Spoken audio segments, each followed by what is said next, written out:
All right, welcome back. Now, the 2019 general elections may witness more participation as the Independent National Electoral Commission, INEC, is making plans to allow prisoners across the country to vote. Yes, you heard right, prisoners. INEC Chairman Mahmoud Yakubu last week in Abuja made this known at a dialogue session tagged Nigeria Civil Society Situation Room Dialogue. Now, this development is coming 3 years after a federal high court in Benin, Edo State, ruled that prisoners in Nigeria have the right to vote in all elections conducted in the country. The INEC boss said the commission is considering creating polling units in Nigerian prisons to give some categories of prisoners the opportunity to vote. Now, according to him, quote, only certain categories of prisoners will be given such an opportunity depending on the nature of the crimes committed. In his statement now, he went on to say, we have already engaged the Controller General of Prisons and we have statistics on the number of prisoners nationwide and, of course, the number of inmates, end of quote. Now, this is no doubt, for some people, it's a noble idea, but some others have criticized it, saying Nigeria is not ready for such a risky venture. Some critics say the matter may become an issue of litigation against INEC, since INEC wants to exempt some categories of inmates from voting. They have also argued that an inmate is an inmate, and all inmates, some others now have argued that an inmate is an inmate and that all inmates must be allowed to vote. And if they mustn't vote, then they should all not be allowed to vote. But beyond the legal issue is the serious consideration of the risk factor when allowing prisoners to vote. Some say the average election in Nigeria is characterized by violence. Of course, we know that. And of course, they wonder what may happen if people that already have record of violence and criminality are allowed to vote. In addition to this is a social psychology now of the inmates. Are the inmates actually psychologically fit enough to express their franchise? Well, some people have been asking that. And do they know the issues that actually form the basis of the government they want to vote for? Well, if you ask me, some people would say, well, some of these inmates actually have access to television, they have access to the media, so they actually know what exactly is going on. But when you look at the condition of the inmates in Nigerian prisons, you just ask yourself if they would be in the right psychological frame to want to cast their votes. And, well, who knows? But joining me on the program now to discuss this further, I have a security expert, Dennis Amakri, and then a clinical psychologist, Sheung Olorunkoya. Gentlemen, thank you very much for coming on the program. Let me start with you, Mr. Amakri. Is there a security risk factor to this? I don't see any security risk factor. Because these prisoners are in an enclosed... They are on a controlled situation. So there is no security risk, actually. But what the INEC man had said about certain categories of prisoners, I think it should come out more clearly to express, who he's talking about.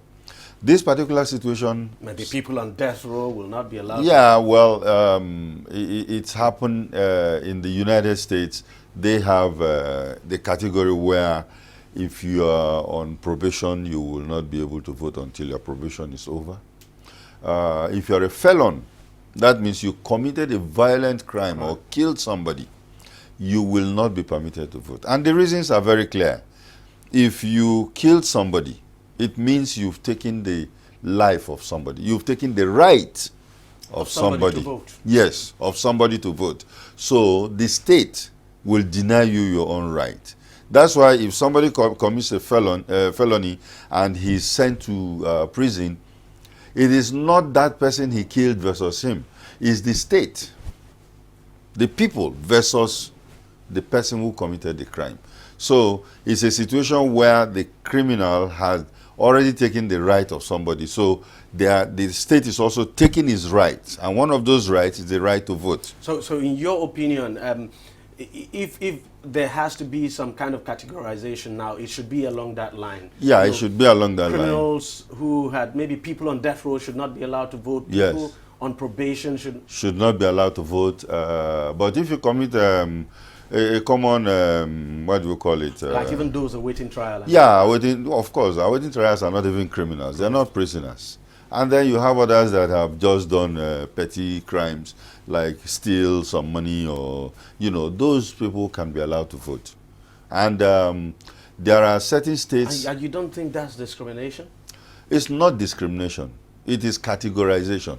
Somebody who is below 18 cannot vote in Nigeria. Are they not citizens of Nigeria? And that is not discrimination because they have not met the requirement. And these guys, if you deny them, it means that they've not met the requirement of voting. Although they are adults, but the laws is restricting them from voting. I'm going to come back to you because I also want us to look at, the fact of allowing partisan politics now in our prisons. We're going to talk about that. But let me come to you, Sheung. You look at the psychology of some of these inmates. The majority of them, whether we like it or not, have this resentment against the state, for instance. The state that has sent them to prison. For some of them, they just feel they should not have been sent to prison. So they have that resentment against the state, anything that has to do with the state, and you're asking these people now to take part in a process organized by the state. Because for some of these prisoners, let's face it, if they had the opportunity, they would want to break away and walk out of that prison. Yes, actually, beside what you just said now, we should consider also the mental stability of these prisoners. Not all of them. You said there are categories of those to vote and those that will be denied. What about those who just committed common crimes and were brought to the prison? Some of them, they are exposed to some psychological harm. They have some psychological problems like depression, anxiety, post-traumatic stress disorder. If they are not mentally stable, they don't. In fact, there's no point. You don't even need to deny them of the right to vote or not. But you need to do psychological evaluation of each prisoner to know if they are fit to vote or not before you even start talking about. Even if they are fit to just thumbprint. Yes. Anyway, there's more to. It's not just about thumbprinting. It's not just about thumbprinting. You see, most people who went to the poll, they have a particular candidate in mind. They must have thought it through. They have the reasons. If you ask them, what is it? Why do you choose this particular candidate? They will tell you this and this and this is what attracts me to this person. So you can't just tell the person that, okay, you have the right to vote and go and thumbprint. What if the person just thumbprinting on, or make your ballot paper invalid because by virtue of his mental state. So that needs to be put into consideration. So in your opinion now, what do you think should be done? You mean probably psychologists like yourselves should be sent in to do an evaluation of these prisoners? Yes. You look at the population of the prisoners in this country, you want psychologists to be sent in there, do evaluation. Whoever passes that evaluation, you certify and clear the person to vote. Yes, because it's still 2019, so there's still time. You can do that. Before 2019, you can achieve that to put things in perspective and in order. Give us an idea as a psychologist now, if you were asked to go and evaluate prisoners along this line of whether they are capable of exercising their franchise, what exactly would you be doing? Okay, there are personality assessments and psychological tools that we administer on them. And you have to look at the crimes they committed? Yes. So, based on the responses, you can be able to give the judgment if this person is psychologically fit or not. And based on their profile, the history that you must have gotten from the prison authorities about each person, you'll be able to know if this person is But as a psychologist, would you, for instance, recommend that someone who has this strong resentment against the state be allowed to vote in an election? And yes and no. Yes, if the person is exposed to psychological treatment. Most people who have resentment towards a particular person or thing might not see things in the right perspective. As a psychologist, I should be able to help the person see things in the right perspective so that any decision that is being made will be in his own best interest. So it will not just be based on, okay, you were told or you just believe, or based on, you might have some delusional thought that, okay, this person, this particular government is bad. If you ask the person, what has the government done to make it a bad one? They don't have anything to say. Mr. Makary, I have a problem here. You allow, the moment people take part in an electoral process as a way of voting, whether you like it or not, they get involved in partisan politics. Of course. Now, you allow partisan politics in prisons, whether you like it or not. At some point, these political parties, the prisoners now will begin to form allegiance now. You know, some will belong to Party A, some will belong to Party B. Active partisan politics will begin to take place in the prisons, and campaigning, whether you like it or not, will begin to take place there. Yeah. And you know the way our politics is. Let's even leave the four walls of the prisons. Go to the free society. How passionate, you know, some people are when it comes to politics here, and the violence that characterize politics here. Now you want to take that into the prisons, an enclosed area. You allow people to become actively involved, begin to campaign for candidate A, the other person campaigning for candidate B. You don't think that's a recipe for a serious crisis in the prison? No, it's not going to happen like that, because this is a confined space. It's a controlled environment. So the type of campaign, you know, like when it was the psychologist. There will be campaigning, whether we like it or not. There will be, but not the kind. Now, if you look at the prisons, you'll find out that it's congested. So many people in a room. Exactly. There is no television for, you know, for the inmates. But they know what is going on. Sometimes you'll be surprised they might not know what is going on. Yeah, if these people do not know what's going on, then why allow exactly them to vote? So you see, that's why there will be something like political education. There will be some kind of campaigning going on, but it's not going to be where politicians will come there and say, okay, vote for me. Even when the politicians do not come, even when the politicians do not come, yes, the fact is that even the prisoners among themselves can just, you know, organize themselves into a kind of campaign support now for. No, it's not going to work like that. You see, this is a controlled environment. So the kind of campaign that will happen there will be, okay, all the parties will come up with their posters or whatever. You go and paste it there for at least people to read and see this Party A candidate, Party B candidate, these are the things he wants to do, these are the things he wants to do, and they will look at that.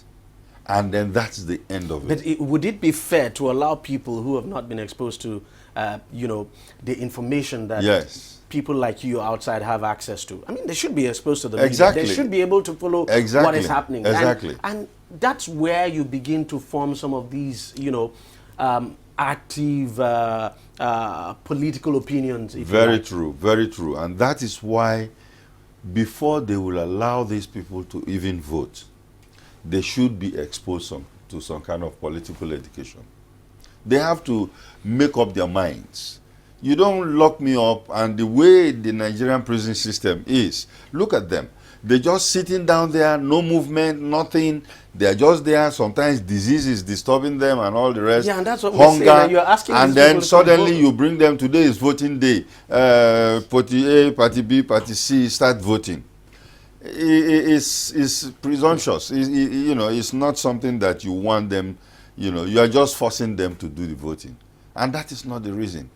Our prison system should more or less start thinking of corrections. We want corrections. They are correctional institutions, not like locking people up like animals, and then, you know, later because you feel that they should vote and it is their right, then you bring them out and tell them to vote.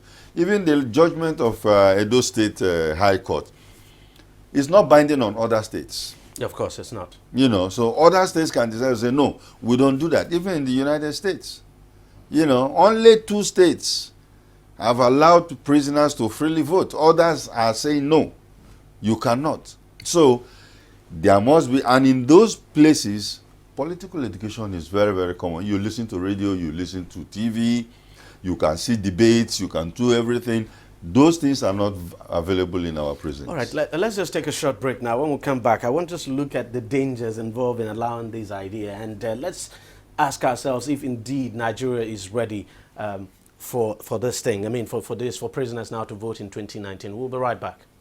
On DEJI360, we don't just ask the questions. What is wrong with amending the Constitution the way the National Assembly members have been doing it? We seek answers. Constitution is constituent. Our problem is not lack of laws. Our problem is lack of the willpower to implement our laws. Answers that provide clarity. While we negotiate, we should try to make it a point that the girls must be complete. The clarity you need to make informed judgment so that you can make the right decision and take action. People are saying it is you politicians that are responsible for this, that you are the reason why this is happening. All these dollars that call themselves governors in this country. I wish we had people like Tony at the National Assembly. God forbid that I go to join that ballot. DEJI360, providing clarity to issues.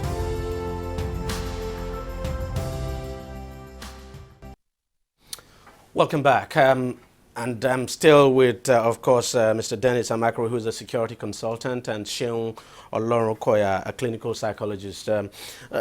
Seun, is it a good idea to allow active politics now in our prisons? To allow prisoners to form political groups and all of that? Because we are not ripe for it. Based on what he said the prisons of today in Nigeria is so congested, a lot of things to grapple with. I am now talking about voting. For crying out loud, fix the prisons first. It should be a correctional home. It should be something that when you come out, you are better for it, not making you worse off. Because even in the United States, for instance, where he said some prisoners are allowed to vote, you just need to look at the conditions of these prisoners. I mean, they have access to everything. For most of these prisons, they're more like hotel rooms. Hotels, so to speak. You see a cell, it's like a typical hotel room. But it's not the case here. So, if INEC is going to do anything, INEC should start proposing for the prisons to be in good shape first, before you can now start talking about, because the mental health of these prisoners matters a lot. Because they are, you are telling them to vote. Don't you think even this whole idea, the idea of allowing prisoners to vote, it's like we're being insensitive by suggesting that we're not talking about the critical issues affecting the prisons, but we're talking about allowing prisoners to vote. Because to me, I just see it as if maybe someone somewhere is trying to see that, this is going to favor them, so let them just sell this to the people, and people will buy it. That's it. You know what he said now is very, very important. You are asking prisoners to vote who are not ready. And I believe strongly that this whole exercise about prisoners voting might be a new way of rigging the election. Because... But what is the population of prisoners? It does not matter. It doesn't matter. Look at the difference between the last election. The winner and the second runner-up, what's the difference? It's about 1-point-something million or 2 million.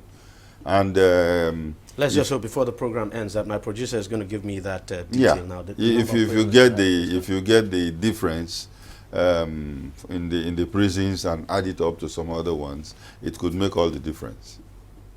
I'm just imagining, supposing a crisis breaks out, during voting, right there in the prisons, and then, the prison guards are not able to control it. How do you deal with that? I really don't see that. Okay, now I want us to talk about the dangers now involved in some of this. I mean, because yes, there's a good side to it, but let's talk about the dangers now involved. Well, what kind of danger can we envisage? There will be no campaigns, active politicians coming to campaign. Because take a look at the polling units.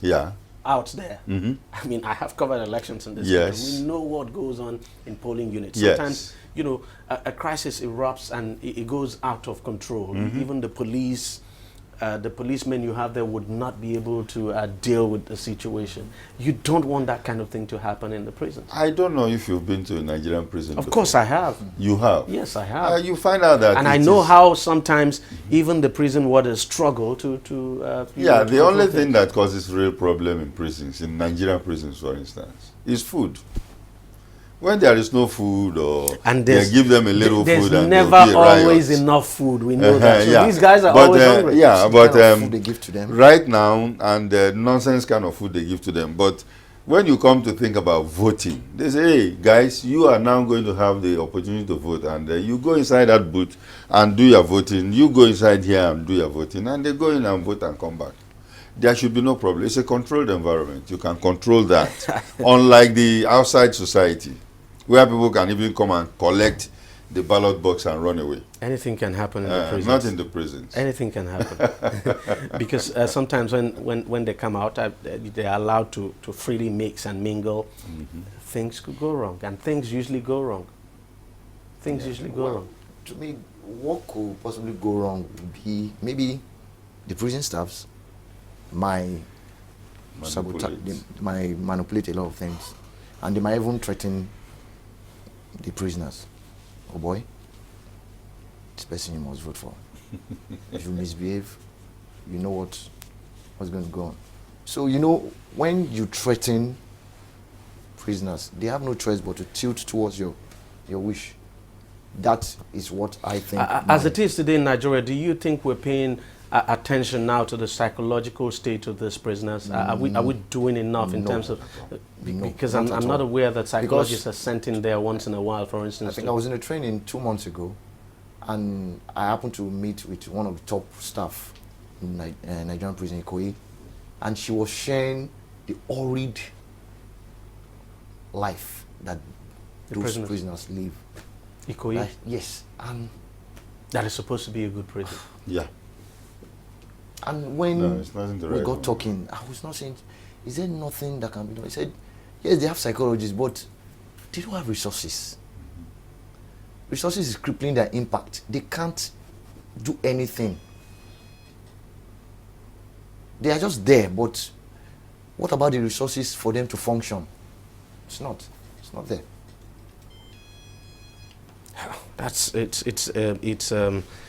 It's really terrible. But let me ask you, going forward, do you think this idea of allowing prisoners to vote now could change all of that? Yeah, it can. If they are sincere enough, if the government is sincere enough to make the condition of living in prisons to change, then prisoners can be allowed to vote. But if they are not paying attention to the mental health and the living condition of the prisoners, then you should forget about the right for the prisoners to vote. Well, I have the information now. I understand altogether we have the population of prisoners in this country 68,259. That's very small. Very small. Tell me, is this number enough for us to take, well, quote and unquote, the risk of, you know, implementing this? I don't know the source of that I would like to number. dispute That this number. So data. it definitely will be higher. Well, maybe maybe convicted, not including all the And people that okay, are, you know. To add to this, the lady I discussed with said majority of people in prisons are not yet convicted. Yes, awaiting trial. And they just packed all of them, Everybody's both there. those who killed, those who stole, they just mounted all of them and put them and in a it's particular becoming place. common in Lagos these days. You see the environmental sanitation. They task just force, round they them go up and- everywhere, round people up, and before you know it, they send them to and to no prison. judgment. You just see them rotting away 5, 6, 7, 10 years, and you are now calling them prisoners.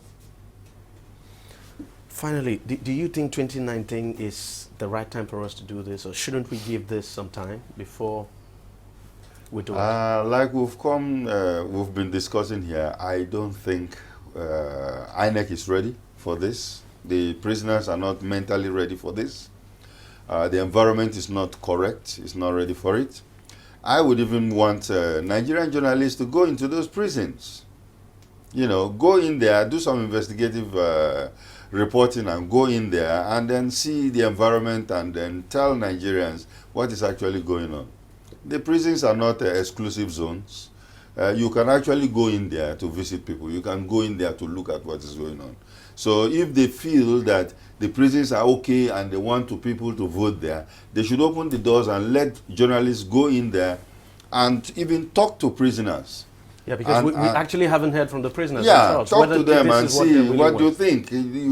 Voting is coming up. Who are you going to vote for? Which party do you think? And listen and whether see. it's on their scale of Yeah, priority. and what is on their scale of preference. They will tell you that, forget, give us good food instead of all this voting wahala. What do you think, Shehu? We are not ready yet. We are not ready. Why do you say so? By virtue of 2019 is still 2 years away. 2019 is Anyway. 2 years, yes. But if we are sincere enough, let's go back to the prisons and make the prisons a place, at least, to correct the ills that the prisoners were convicted of. You don't just, because, okay, it's happening abroad, let's just start Let's it here. do it here now. And it's quite surprising that up till don't now, do I'm not things. aware that we allowed diaspora Nigerians to vote. And, They've people, not even allowed that they've yet. not allowed that. We've not now allowed we want diaspora prisoners voting. to come We're and now vote. talking about So prisoners voting. And the living we have to condition get is that bad, priority. and we are talking about, we don't Our just copy priorities have things to be because, okay, this is what is happening abroad. let's do it here. Let's make our home a better place first before we start talking about implementing things that works abroad. But if you were speaking to the government, what exactly would you be telling it? I'll tell them And first. speaking to INEC. Okay, I'll tell INEC first off, liaise with the government to make sure everything you want to achieve about this voting for prisoners is standard. Once that is done, then you can go ahead with voting. But without that, don't deceive yourself. Spend the little resources and make sure those outside vote and it is being done properly. Yeah, it's like asking a sick person on a sick bed in the hospital to go and take an exam. Okay, That's so a good one. let the person get well first. Do the correctional aspect of prisons. Let it be a correctional institution. And then put in some political education to those prisoners. Allow them access to what is happening in society so that they can also make up their mind. It is not just going to thumbprint, but to make an informed decision. in Okay, voting. I'm actually getting a new information now that actually the population of prisoners is around 200 and something. We have 155 it's even for more than convicts that. and It's even more than that. 80 something thousand for. So if you have a population of 200 and something thousand, that's quite huge. Yes. That's a It's more than, substantial I amount. can of tell votes. you it's more than that. That's a substantial amount of Yeah. votes. And then I can now begin to appreciate Yeah. what you mean when you are talking about rigging, because Yes. 200 and something thousand votes can actually To make do a whole difference. bunch of things. And what we're talking about here is, if you're allowing prisoners to vote, you're not only allowing them to vote for federal elections alone. You have to allow them Every to vote election. every Local election, state, government. local governments, and all of Yes. that. So this could make a difference. And you can't rule out the possibility of some of these candidates going to the prisons in the Yes. name of providing Campaigning. welfare, Yes. for the prisoners, and then they go there to talk to them, and you allow that to happen. You're bringing partisan politics into the prisons, and Yeah. with the way our system is and the kind of thing, the way we run our politics here, Very correct. Very correct. oh no. Well, and I think you're just spot on. Fix the prisons first. Yes. Get the prisoners to be well fed and get them to be mentally stable before you don't allow, let's say, a hungry man is an angry man, and Very then correct. because you can't rule out the possibility of these prisoners attacking INEC officials who go Who in go there. in there? Of course. They might even sabotage the process. Say, okay, they ask us to come and vote. Let's just make it invalid. Just do nonsense and give it to them. And that would be a waste of money, because Exactly. whether we like it or not, if this initiative is allowed, a lot of Millions money will will be go pushed there. into it, and then. But it's not as if one is saying prisoners should be denied their right Yes. to No, vote. no. But they can't. fix the prisons Yeah. first. And then certain categories of prisoners. All right, gentlemen, thank you very much for coming on the program, and thank you Welcome. very much for Thank you. sharing your thoughts Thank with you us. for having us. Sheun Wolu, Olorun Koya, clinical psychologist, thank you very much for coming. And Dennis Amakari, security consultant, thank you very much for your time. Well, that's it on the program. If you want to join it or you want to watch it again now, all you just need to do is go to our website, tv360nigeria.com. You'll find this program and lots more there. You can also subscribe to our YouTube channel. It's youtube.com/TV360Nigeria.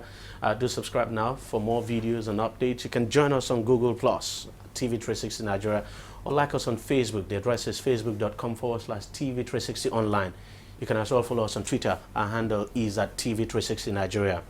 Most importantly, before I go, I think it's very important that we fix the prisons first before we begin to talk about allowing prisoners to vote. I mean, if you conducted a poll now among the prisoners in this country, I can bet you that they will never tell you that their basic problem is voting.